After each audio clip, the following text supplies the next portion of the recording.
Nosso vídeo de hoje começa com um dos achados mais incríveis já descoberto. No vídeo de hoje vamos juntos conhecer como eram as cozinhas e comidas de rua em Pompeia. Mesmo há quase 2 milênios, antes da erupção do Monte Vesúvio, Pompeia tinha seus próprios restaurantes e comidas de rua. Há quase 2000 anos, os habitantes da cidade romana de Pompeia viverão o que ficou lembrado por toda a história como uma das maiores catástrofes naturais da humanidade, a erupção do Monte Vesúvio, em 79 d.C. Embora alguns tenham sobrevivido, o episódio dizimou a maioria dos habitantes não só de lá, como também de outra cidade próxima, Herculano.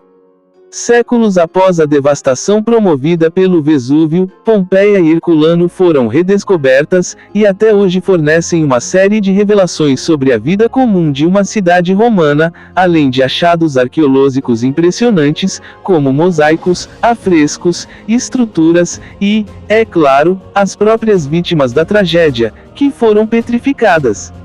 Hoje dois sítios arqueológicos importantes, Pompeia e Herculano, revelam detalhes da vida no passado, como a cultura, rituais, tradições e a dinâmica dentro da cidade.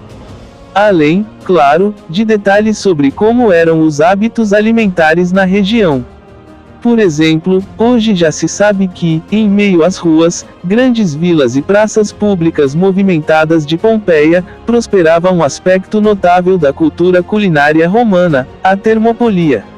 De maneira bastante simples, esses estabelecimentos eram como se fossem os nossos fast foods modernos, mas que além de ser onde muitos se alimentavam, também eram centros sociais cruciais na vida diária da cidade. Termopolia. Segundo o site do Parque Arqueológico de Pompeia, o termo termopolia deriva das palavras gregas termos, que significa quente, e poléu, que significa vender.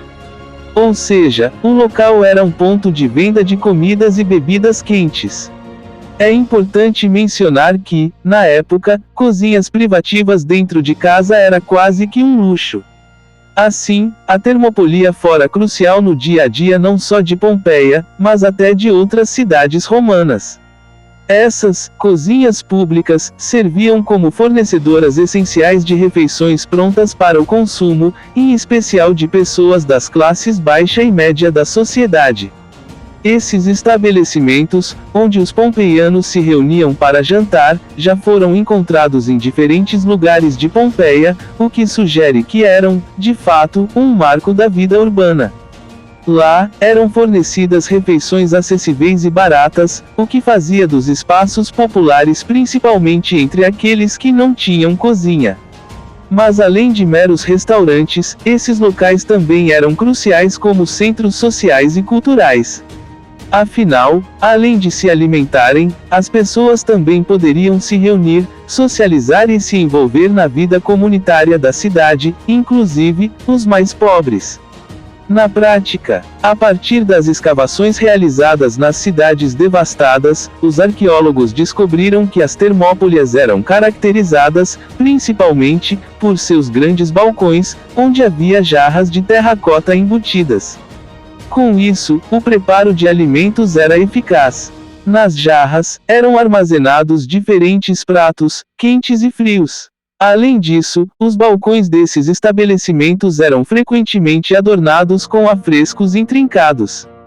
Por lá, os proprietários serviam diferentes alimentos, incluindo sopas, ensopados, pão e vinho, tipicamente diluído em água.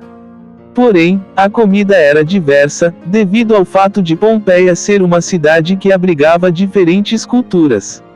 Nos cardápios, estavam inclusos desde alimentos básicos da dieta romana, como grãos, azeitonas, queijo e peixe seco, até pratos mais exóticos, com ingredientes provenientes de outras regiões, influenciados pelo grande comércio do Império Romano. Vale destacar ainda que a popularidade que as termópolias tinham em Pompeia é um forte indicativo de que a cidade possuía uma economia urbana próspera, visto que muitas pessoas se alimentavam por ali, além de fornecer comida rápida e acessível.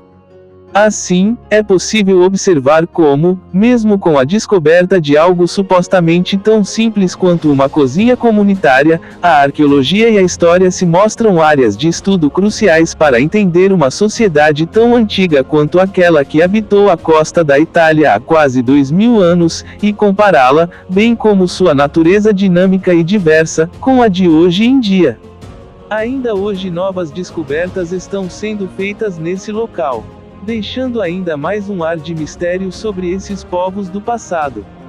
Bom pessoal, e o vídeo de hoje foi sobre esse belo lugar. Espero que cada um de vocês tenham gostado de conhecer um pouco mais sobre esse belo lugar. Eu vou ficando por aqui, aguardo vocês no próximo vídeo. Até a próxima, aquele abraço.